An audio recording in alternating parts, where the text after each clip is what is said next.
Lahat yung mga nagnanakaw dyan, yung pera nilang ginilabas na dineposito sa ibang bansa, walang lusot yan sa akin kasi hahabulin ko talaga lahat yan. Tiniyak ni presidential contender at Senador Manny Pacquiao, na ipakukulong niya si dating First Lady Imelda Marcos, kapag final at executory na ang desisyon ng Korte Suprema hinggil sa 7 kaso ng graft na inihatol sa Sandigan Bayan.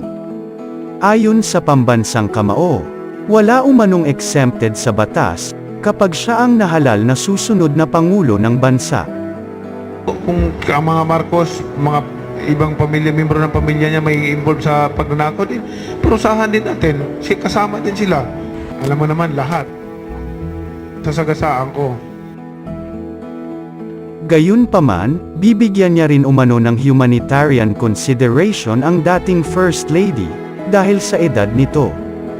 Taong 2018, nang hatulan si Imelda ng Sandigan Bayan, ng pagkakakulong na 42 taon, o 6 na taon sa bawat isang kaso ng graft, dahil sa pagkakaugnay sa ilang foundations sa Switzerland, na di umano'y nagsilbing conduit, ng tagong yaman ng pamilya Marcos.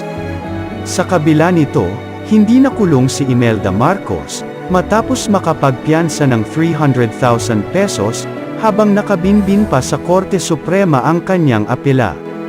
Samantala, iginiit naman ni Pacquiao na hindi lamang ang pamilya Marcos ang kanyang hahabulin at ipakukulong, kung hindi ang lahat ng mga kurakot na politiko sa bansa.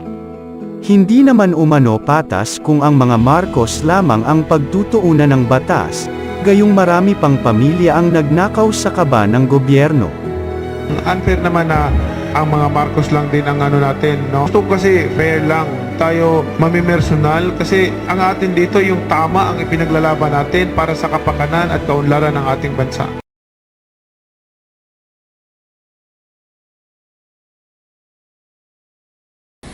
Hindi naman po nag-criticize ako ng todo sa ating Pangulo.